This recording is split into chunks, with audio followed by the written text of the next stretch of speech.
deste lado agora. Bom dia. Bom dia. Olha, quantos de vocês têm mais anos do que dedos? Quantos dedos tu tens? Na mão, 5. Na outra mão, mais 5. Nenhum de vocês tem mais dedos mais anos do que dedos. Estão todos abaixo dos 20, não é? São todos pequeninos. Antigamente, alguém de vocês sabe ler? Tens 5. Sabes ler já? Quem é que sabe ler? Lá lê muito bem. Tu também sabes ler. Boa. Afonso, sabes ler? Sabes ler já? Mais ou menos, não é? Ok. Pronto. Antigamente era difícil ler. Porquê? Porque ninguém sabia escrever. Como é que era possível a gente ler se não soubéssemos escrever? Era difícil, não era? Era difícil. Ninguém escrevia, a gente também não podia ler. Muito tempo atrás, ninguém sabia ler, nem sabiam escrever. E sabem como é que as pessoas... Então, tu vais seguir. Anda, só. Como é que as pessoas, elas passavam o conhecimento ou as histórias que elas sabiam? Sabem como é que era? Elas falavam umas com as pessoas. Os senhores mais velhos, os chamados anciãos, eles iam contando histórias. E já por exemplo, no Egito, as pessoas já começaram a escrever e a escrever as histórias que passavam. Vocês sabem todos a história de Moisés, não sabem? Como é que sabem a história de Moisés? Como é que chegou até hoje? É que foi passando, não é? E as pessoas também escreveram e hoje está escrito. A história de Moisés hoje está escrita. É fácil, porque nós, depois de aprendermos a ler, nós podemos ler a história de Moisés. Como é que ele nasceu? Foi salvo por uma senhora que era mulher do faraó, não é? Cresceu. Ele, antes de ser um menino grande, era um menino pequenino. Também, não era? Era um bebé. E depois ele cresceu. Eu vou-vos contar só a história, rapidamente, que foi... Ele era de um povo que era escravo. Alguém sabe o que é um povo escravo? O que é um povo escravo? É um povo que trabalha muito, mas recebe muito dinheiro por trabalhar muito. Não recebe? Então trabalha muito e não recebe muito dinheiro. É um povo que é mau. Não, o povo escravo, o rei é que não é. Ele não paga. Não paga porque quer ficar com o dinheiro, não é? São pessoas. Antigamente, este senhor Moisés era filho de pessoas que eram escravos e trabalhavam para esses senhores no Egito. Mas sabem uma coisa? Deus ouve sempre o que a gente ora e pede a Deus. Está escrito na Bíblia que Deus ouviu estes senhores. Vocês, quando trabalham obrigados, vocês gostam? Não gostam? Gostam. E às vezes dizem, não quero fazer isto, não é? Vocês gostam de fazer as coisas quando são reconhecidos, não é? Estes senhores também diziam a Deus, olha, ó Deus, a gente trabalha, temos aqui, somos oprimidos, somos tão maltratados aqui, tu nem vês isto. Mas Deus via, e Deus via, tanto via, porque Deus escolheu uma pessoa para salvar eles deste povo. Quem foi este senhor? Moisés, pronto. O episódio que Deus falou com ele foi através do quê? Vocês lembram-se de como é que foi? Como é que Deus apareceu? Vocês já viram uma fogueira? Toda a gente já viu uma fogueira. Uma sarça ardente. E o Moisés também já tinha visto uma fogueira, não tinha? Tinha visto um arbusto a arder. Mas este era... Moisés já viu uma sarça ardente, viu. Mas ele viu uma fogueira diferente das outras, porque ele ficou... aquilo é uma... mas nunca queima. Aquilo está sempre a arder e nunca queima. Vocês, quando veem uma fogueira, aquilo não fica em carvão. Uma fogueira é uma árvore. Uma fogueira é uma fogueira. Uma figueira. Tu disseste figueira. Uma figueira é uma árvore, dá figos, não é? Gostas de figos? É bom. Pronto. Então, vocês têm que perceber uma coisa hoje, que é esta história, nós contamos hoje também na lição dos adultos. Nesta semana lemos o êxodo, que foi este povo a sair, e Deus ajudou sempre. Deus deu comida, deu muita coisa. Portanto, temos que lembrar que Deus ouve aquilo que nós pedimos e Deus ajuda-nos, está bom? Pronto, vamos para os nossos lugares. Bom sábado.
Vamos abrir a vossa Bíblia em João 5, 24.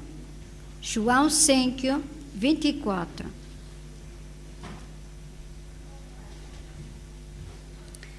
Na verdade vos digo que quem ouve a minha palavra e crê naquele que me enviou tem a vida eterna e não entrará em condenação, mas passou da morte para a vida.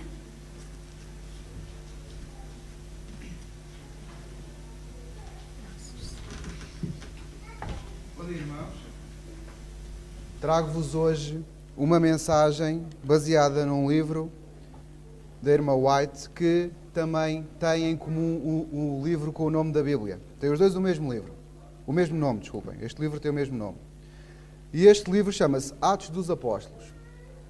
Não sei se algum de vocês alguma vez parou para pensar no que é que isto quer dizer. Atos dos Apóstolos. Ou é só um livro que quando nós aprendemos a dizer os livros da Bíblia todos de cor, nós também dizemos aquilo, Mateus, Marcos, Lucas, João, Atos dos Apóstolos, Romanos, Coríntios, por aí fora. Alguém alguma vez parou para pensar o que é que quer dizer Atos dos Apóstolos? O nome do livro tem tudo a ver com aquilo que está ali relatado, atenção. Porquê? Atos dos Apóstolos são ações dos apóstolos. São coisas que eles fizeram naquela altura.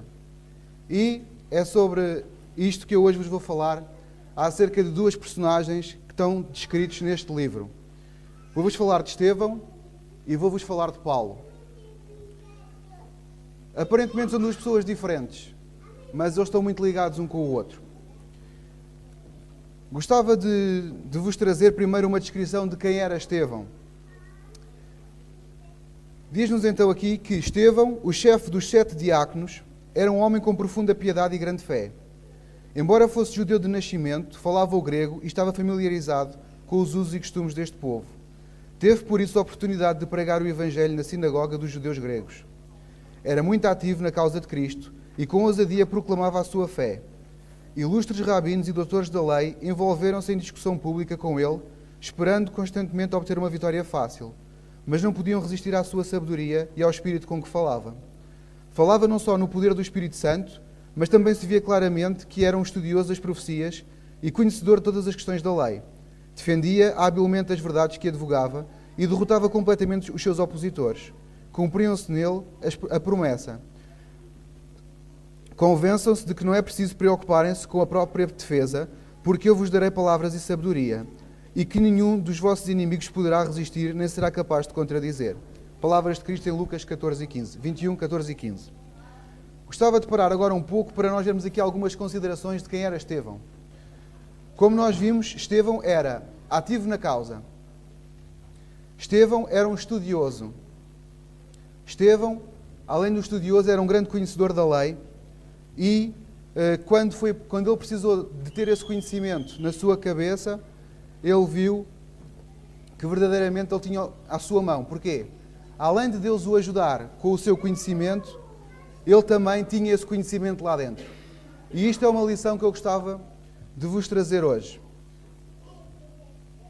Quando nós queremos falar de Deus a alguém, nós temos que saber alguma coisa de Deus. Temos que o conhecer. Temos que estudar a sua palavra, a sua maneira de agir. Porquê? O que é que acontece a um estudante quando chega a um teste e não estudou? Em princípio aquilo vai correr mal. Em princípio vai correr mal porquê? Porque se nós não estudamos, é difícil nós conseguirmos depois saber qual é a matéria. Por isso, irmãos, apesar de Deus nos dizer que nunca teremos problemas com a defesa própria quando estivermos a falar de Deus, mesmo assim nós podemos fazer a nossa parte. Diz-nos também aqui que os sacerdotes tinham muitas vezes aquelas discussões com ele. E quando eles eram aparentemente sempre derrotados nestas discussões, em vez de eles se renderem às provas e em vez de abrirem o seu coração a Jesus, o que é que eles começaram a pensar no seu coração fazer? Começaram a pensar, tal como Cristo, também tinham que calar aquela voz. E como é que eles conseguiam fazer isto assim, sem levantar grandes ondas? Diz-nos aqui que os sacerdotes, eu estou a saltar aqui bocados do livro para não ter que vos ler isto tudo, diz-nos aqui neste livro que os sacerdotes subornavam as autoridades romanas, davam-lhes grandes somas de dinheiro para que eles pudessem fechar os olhos durante algumas horas e para que eles pudessem fazer a sua justiça pelas próprias mãos, como eles tanto gostavam de fazer. E foi assim que eles levaram Estevão até ao Sinédrio para ser julgado.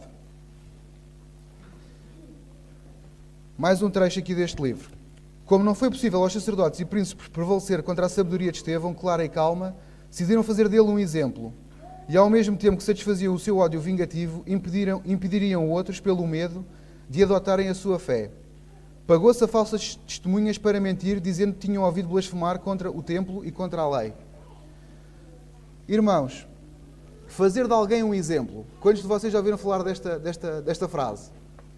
Há uma situação qualquer que se passa e, como ainda é a primeira vez que aquilo acontece ou qualquer coisa, quando alguém decide, como é que decide? Vamos fazer desta pessoa um exemplo. Vamos marcá-la de tal maneira que todas as pessoas aqui à volta vão perceber como é que as coisas funcionam. Quer seja no país, quer seja na empresa, onde quer seja à volta, por isso. Quando eles decidiram fazer dele um exemplo, o que é que isto quer dizer? Que eles iam agir ali de uma maneira completamente focada para não haver dúvidas qual era a opinião dos sacerdotes acerca daquela mensagem. E nós, irmãos, quantas vezes alguém poderá estar a pensar em fazer de nós um exemplo de uma situação qualquer? Por exemplo, quando nos querem obrigar a trabalhar ao sábado.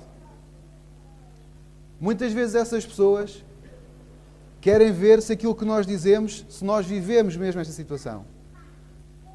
Se calhar no seu coração, eles nem sequer ficam chateados que nós não vamos trabalhar ao sábado. Mas eles querem saber se aquilo que nós dizemos é verdade ou se somos simplesmente os baldas que querem ficar em casa ao sábado e não querem trabalhar quando os outros vão ter de trabalhar ao sábado. Há N histórias, irmãos, que já ouvimos de pessoas que tiveram problemas por causa do sábado. Isto é só um exemplo.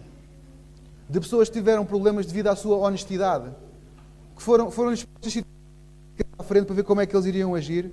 Por isso, irmãos, na nossa vida nós somos sempre um exemplo para alguém. E devemos nos manter assim.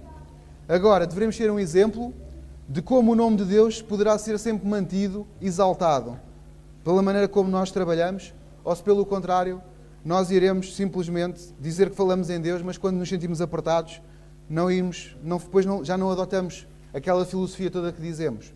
Porquê? Porque fomos um bocadinho mais espremidos do que o normal. Apesar do discurso de Estevão, os sacerdotes estavam tão obstinados naquela sua ideia que tinham que o fazer calar, que por mais que ele falasse, não valia a pena. E quando Estevão se apercebe disto, no Sinédrio, ele cala-se e diz, ok, e estou mesmo a ver onde é que isto vai ter, vamos continuar, que seja feita a vontade de Deus e que o seu nome seja exaltado. A irmã White continua, sacerdotes e príncipes furiosos ficaram como que fora de si, agindo mais como animais ferozes do que como seres humanos, precipitaram-se sobre Estevão, rangendo os dentes. Nos rostos cruéis à sua volta, o prisioneiro leu a sua sorte, mas não vacilou. Para ele o medo da morte tinha desaparecido. A cólera dos sacerdotes e a multidão irada não o aterrorizavam. O quadro que estava diante dele desvaneceu-se da sua vista. Para ele as portas do céu estavam abertas, e olhando através delas viu a glória do trono de Deus. E Cristo, em pé, como que tendo-se levantado do seu trono, precisamente nesse momento para auxiliar o seu Senhor.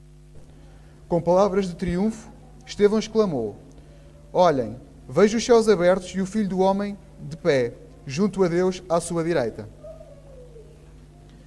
Quando ele descrevia estas gloriosas cenas que estava a contemplar, os seus perseguidores não suportaram mais. Tapando os ouvidos para não ouvir as suas palavras e dando altos gritos, correram todos sobre ele furiosamente e expulsaram-no da cidade para o apedrejar. E quando as pedras caíam para o matar, Estevão orava, Senhor Jesus, recebe o meu espírito. E tombou de joelhos, clamando, Senhor, não os culpes deste pecado. E dizendo isto, morreu. Eu gostava de pôr aqui em contraste o ódio e a cólera daqueles sacerdotes que aparentemente eram os representantes de Cristo na terra, da sua mensagem, do povo escolhido, e a calma e a paz que reinava no coração de Estevão. Gostava que nós pudéssemos ver a maneira como Deus trabalha, sempre, na nossa vida. Como vocês repararam, a morte não preocupava minimamente Estevão. Para ele morrer ou não morrer, não era importante. O importante era ele manter-se fiel até ao fim. E então ele teve uma visão de uma coisa fantástica, que foi as portas dos céus se abrirem e ele ver o próprio Cristo se levantar do seu trono e estender a sua mão, de alguma maneira dar alguma manifestação de que efetivamente estava ali com a dor daquele seu servo e que ele não o ia deixar cair nem desanimar. Estaria ali para o auxiliar. O martírio de Estevão impressionou profundamente todos os que assistiram a ele. A memória de evidência da aprovação de Deus no seu rosto, as suas palavras que tocaram profundamente a alma dos que as ouviram, permaneceram na mente dos espectadores e testemunharam da verdade que havia no que dizia. A sua morte foi uma rude prova para a Igreja, mas acabou por convencer Saulo, que não pôde apagar da sua memória a fé e a firmeza do mártir e a glória que brilhou no seu rosto. Na cena do julgamento e da morte de Estevão, Saulo parecera estar imbuído de um zelo frenético. Depois ficou furioso com a sua própria convicção íntima de que Deus tinha honrado Estevão, ao mesmo tempo que era desonrado pelos homens. Saulo continuou a perseguir a Igreja de Deus, afligindo os seus membros, prendendo-os nas suas casas e entregando-os aos sacerdotes e príncipes para serem presos e mortos. O seu zelo em persistir nesta perseguição aterrorizou os cristãos em Jerusalém. As autoridades romanas não fizeram nenhum esforço especial para deter a cruel obra.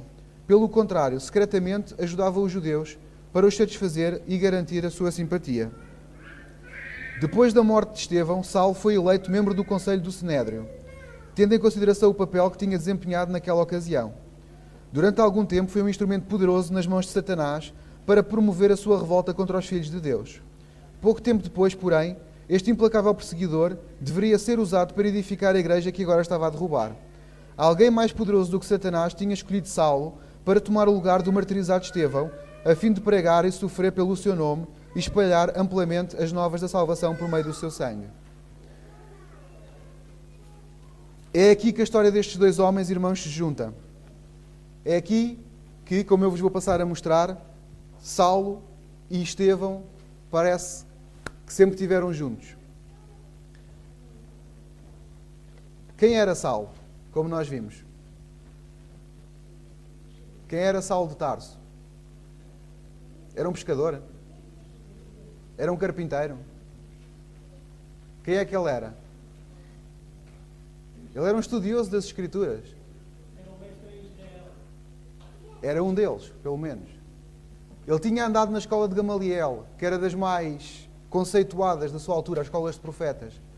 Ele tinha ali uma carreira académica brilhante, em termos do conhecimento da Escritura, e tinha também já um desempenho em algumas funções, lá na sua igreja, com os sacerdotes, que depois da morte de Estevão e da maneira como ele tinha feito as coisas, se tinha comportado naquela altura, ele ainda recebeu uma promoção para ser membro do Sinédrio. E é agora, nesta fase, que nós vamos encontrar o Saulo. Apesar de tudo isto que aconteceu, Saulo ficou marcado na sua memória a morte daquele mártir, daquela pessoa que ele tanto odiava, que era Estevão, daquele blasfemo, daquela pessoa que desonrava a Deus. A irmã White continua.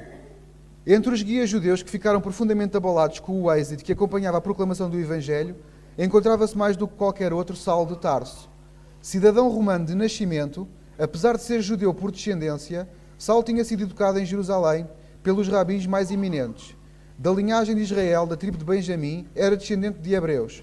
Segundo a lei, era fariseu e tão fanático que perseguia a Igreja de Cristo. Quanto ao cumprimento daquilo que manda a lei, ninguém me podia repreender de nada, diz ele depois aos Filipenses, mais tarde, nas suas cartas. Era considerado pelos rabinos como um jovem altamente promissor e depositavam grandes esperanças nele, por ele ter grande capacidade e por ser um zeloso defensor da antiga fé. A sua elevação a membro do Sinédrio colocou numa posição de poder. Paulo tinha tomado uma parte importante no julgamento e na condenação de Estevão, e a impressionante evidência da presença de Deus com o mártir tinha-o deixado em dúvida, quanto à justiça da causa que tinha abraçado contra os seguidores de Jesus. A sua mente estava profundamente agitada e cheia de dúvidas. Consultou aqueles em cuja sabedoria e discernimento tinha a plena confiança.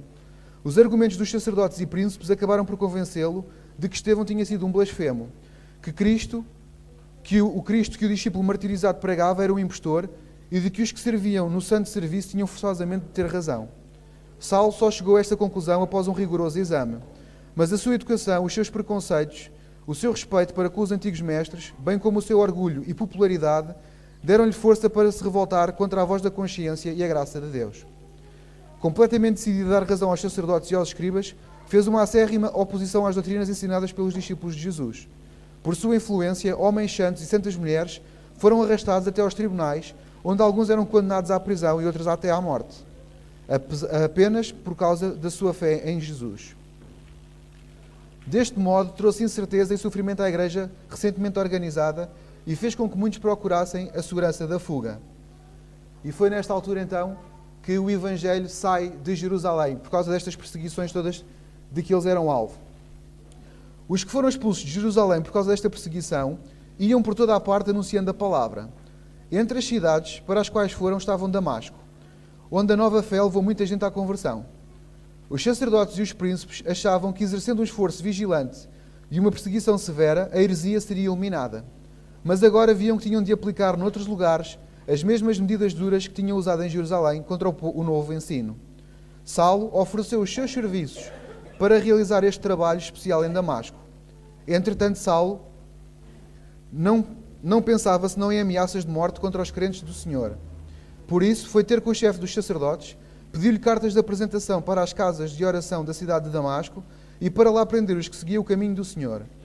Quer fossem homens, quer fossem mulheres, ia levá-los presos para Jerusalém.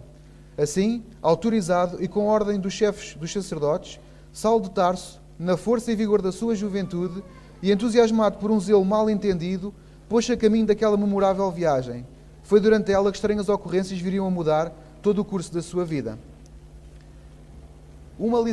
Algumas lições que nós devemos tirar daqui. A primeira delas é, apesar da impressão que tinha feito no seu coração a morte de Estevão, apesar da mensagem daquele homem, apesar dele conhecer tão bem as Escrituras, o Velho Testamento, porque naquela altura ainda não havia Novo Testamento, irmãos, apesar disto tudo, Paulo deixou que a tradição, que os conselhos dos homens, que aquilo que as pessoas lhe diziam como sendo a verdade, deixou com isto que a voz da consciência, que lhe estava a ser desperta por Deus, deixou que ela lhe alertasse mais, tocando aquela campainha. E ele deixou-se levar então por estas opiniões humanas.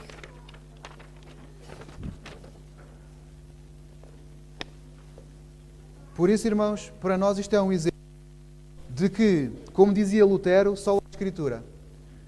Quando nós temos uma dúvida, irmãos, podemos comentar com alguém, podemos falar com alguém para nos tentar explicar.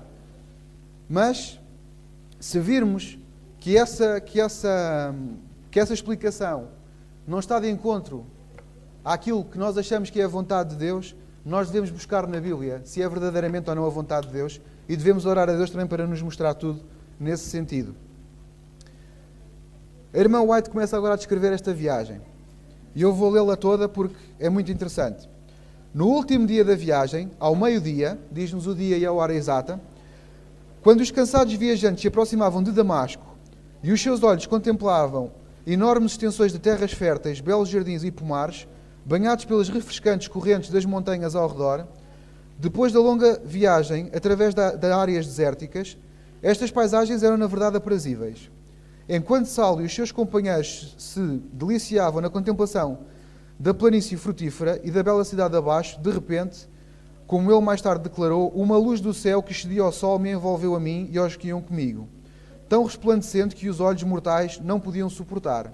Cego e desorientado, Saulo caiu prostrado no chão.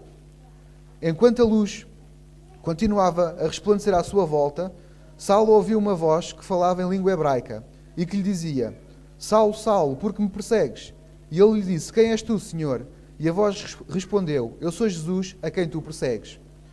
Cheios de medo e quase cegos pela intensidade da luz, os companheiros de Saulo ouviram a voz, mas não viram ninguém. Saulo, porém, compreendeu as palavras que foram ditas e entendeu que aquele que falou era o Filho de Deus.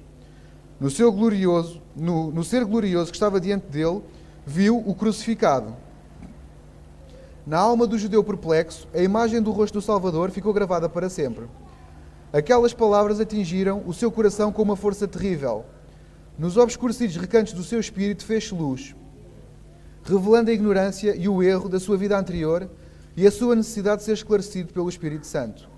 Saulo percebeu agora que, ao perseguir os seguidores de Jesus, na verdade tinha estado a fazer o trabalho de Satanás. Viu que as suas convicções sobre o que era correto e o que era o seu dever tinham estado baseadas totalmente na sua total confiança nos sacerdotes e nos príncipes. Tinha acreditado neles quando lhe afirmaram que a história da ressurreição de Cristo tinha sido um estratagema forjado pelos discípulos.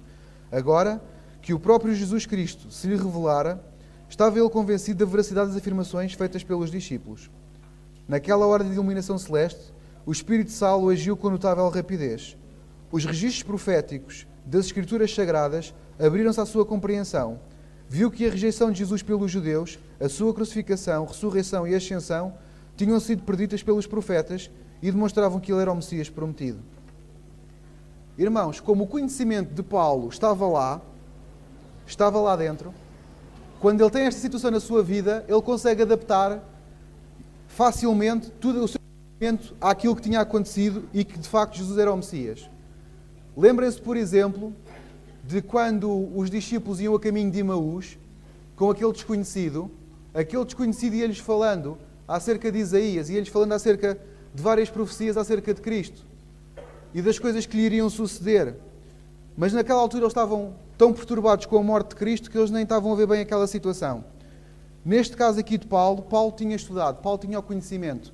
E quando ele de facto vê que Jesus é o Messias, na sua cabeça muito rapidamente começa-se tudo a encaixar aquelas peças soltas e ele vê que de facto todas as profecias de Isaías, de Salmos, de Miqueias, por aí fora, todas encaixavam naquela pessoa a quem ele ia agora perseguir. Tudo isto foi uma grande revelação para o perseguidor. Saulo sabia agora, com certeza, que o Messias prometido tinha vindo à terra na pessoa de Jesus de Nazaré e que fora rejeitado e crucificado por aqueles a quem viera salvar. Sabia também que o Salvador tinha ressuscitado triunfalmente do túmulo e tinha subido ao céu. Naquele momento de revelação divina, Saulo lembrou-se com terror de que Estevão, que tinha dado testemunho de um Salvador crucificado e ressuscitado, fora sacrificado com o seu consentimento e que mais tarde, sob a influência da sua ação, muitos outros dignos seguidores de Jesus tinham sido mortos por causa da sua cruel perseguição. O Salvador tinha falado a Saulo através de Estevão, cujo raciocínio claro não pôde ser contestado. O erudito judeu tinha visto a face do mártir refletir a luz da glória de Cristo, sendo a sua aparência, como o rosto de um anjo. Tinha visto a sua compaixão pelos inimigos e o perdão que lhes concedera. Tinha testemunhado também a corajosa e alegre resignação de muitos a quem tinha causado sofrimento e angústia. Tinha visto alguns entregarem a própria vida com alegria por amor à sua fé. Todas estas coisas tinham tocado profundamente Saulo, e às vezes aflorava à sua mente uma convicção quase avassaladora de que Jesus era o Messias prometido. Nessas ocasiões tinha lutado noites inteiras contra esta convicção, mas acabava sempre por manter a convicção de que Jesus não era o Messias e de que os seus discípulos eram os fanáticos iludidos. Como nós vimos aqui, irmãos, Paulo já passava noites, às vezes sem dormir, a pensar naquilo, a pensar se verdadeiramente ele estaria a fazer o seu trabalho certo. Nesta altura, irmãos, ele sentiu-se incomodado. Ele sentiu-se mesmo muito incomodado com o que tinha feito, mas ele decidiu que ia seguir em frente e aceitou o perdão de Deus e então partiu fazendo a sua vontade. Quando Saulo se rendeu por completo ao convincente poder do Espírito Santo, viu os erros da sua vida e reconheceu a amplitude das exigências da lei de Deus. Aquele que tinha sido um orgulhoso fariseu, confiante na justificação baseada nas suas boas obras, curvou-se então diante de Deus com humildade e simplicidade de uma criancinha, confessando a sua indignidade, solicitando os méritos de um Salvador crucificado e ressurgido. Ansiava entrar numa harmonia e comunhão completas com o Pai e o Filho, e na intensidade do seu desejo de perdão e aceitação, ele levou fervorosas súplicas ao trono da graça. As orações do penitente fariseu não foram em vão. Os mais secretos pensamentos e emoções do seu coração foram transformados pela divina graça. As suas nobres faculdades foram postas em harmonia com os eternos propósitos de Deus. Cristo e a sua justiça passaram a representar para ele mais do que o mundo inteiro. Vimos aqui, irmãos, como ele tomou uma decisão. E ao ter tomado esta decisão de seguir a Deus por onde quer que fosse, e que isto seria mais importante para ele do que o mundo inteiro, foi então que ele começou a sua obra, como nós o conhecemos, sendo o grande apóstolo Paulo. No relato da conversão de Saulo, encontramos importantes princípios que devemos manter continuamente na nossa mente. Paulo foi levado diretamente à presença de Cristo. Foi uma pessoa designada por Cristo para uma importantíssima obra. Alguém de quem Deus disse: "Este é para mim um vaso escolhido." No entanto, o Senhor não lhe disse imediatamente qual a obra que devia realizar. Interrompeu o seu caminho e convenceu-o do pecado. E quando Saulo perguntou: "Que queres que eu faça?", o Salvador colocou-o em contacto com a sua igreja para que obtivesse o conhecimento da vontade de Deus em relação a ele. Irmãos, Deus tem muitas maneiras de trabalhar. Ele conhece-nos melhor do que ninguém e sabe o que é preciso. Desde que nós, na nossa sinceridade do nosso coração, consigamos abrir as portas do nosso coração a Ele, a nossa conversão vai ser ajustada à nossa medida. No caso de Estevão, a sua conversão bastou só a mensagem que veio dos tempos de Cristo e depois dos apóstolos, e a maneira como ele trabalhava para a igreja, a maneira como ele cuidava daquele problema também das viúvas e tudo aquilo, porque ele era um diácono também. Destas maneiras todas, foi a maneira como Estevão foi quem foi. Mas para Saulo não podia ser assim. Porquê? Porque ele tinha tanto preconceito na sua raiz, na sua cultura, na sua educação, ele tinha tanto preconceito contra os ensinamentos daquele homem, Jesus Cristo, que ele precisou de algo mais que o abanasse. Mas porquê é que foi assim? Porque para Deus ele era um vaso escolhido, irmãos, como nos diz aqui. E por isso, Deus sabia que precisava daquele homem. E sabia que ele era sincero naquilo que fazia, só que estava mal direcionado. A maravilhosa luz que tinha iluminado as trevas de Saulo era obra do Senhor.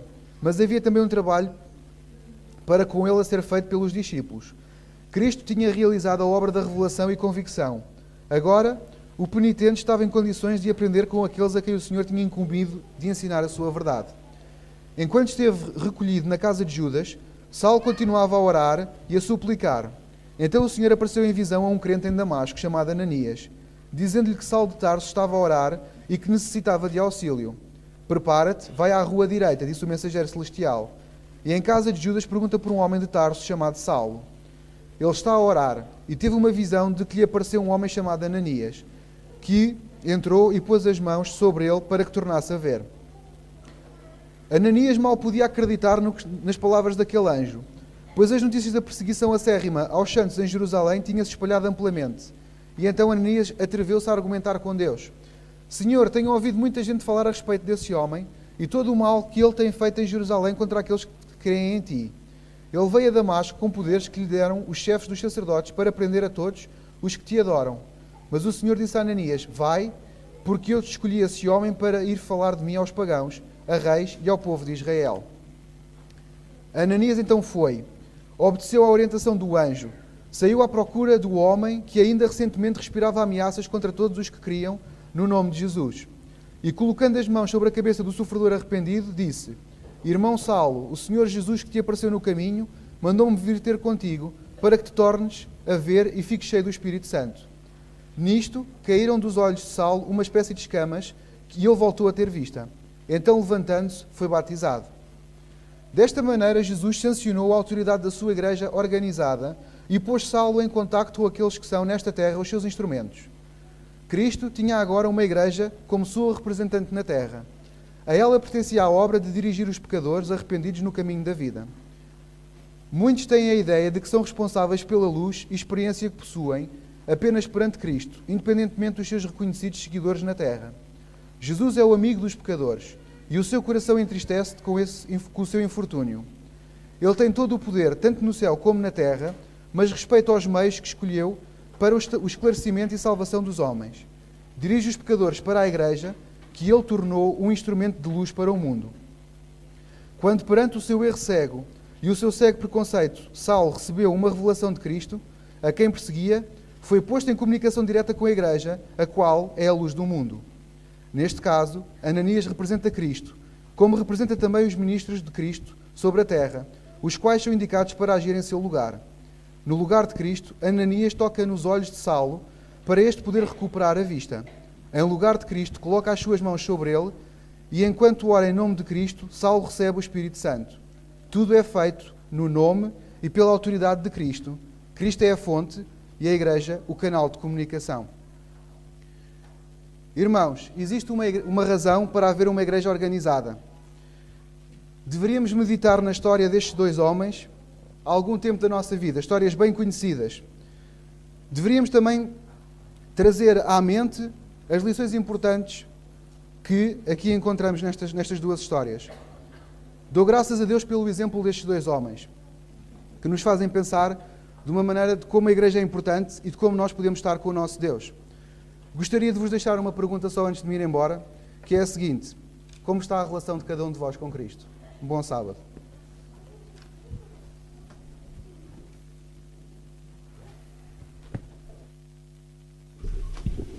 Amém, irmãos. Vamos finalizar o culto desta manhã com as estrofes do hino 206.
Senhor nosso Deus e nosso Pai, que habitas nos altos céus, graças te damos, Senhor, por nesta terra tu teres deixado alguém, Senhor, que te tenta representar o melhor que pode. Obrigado, Senhor, por nos teres organizado, Senhor, enquanto conjunto de crentes como igreja, Senhor, para comunicar as palavras vindas de Ti, Senhor, que és a fonte. Vem, Senhor, nos ajudar para que possamos ter este Espírito, Senhor, sempre à nossa frente, onde, Senhor, acima de tudo, és sempre Tu que é exaltado, onde, Senhor, nós somos meros instrumentos nas Tuas mãos, Senhor, para levar pessoas a Ti, para Te conhecerem, para, Senhor, deixarem de ter o poder de Satanás em si e para, Senhor, verdadeiramente serem livres. Em nome de Jesus. Amém.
Amém.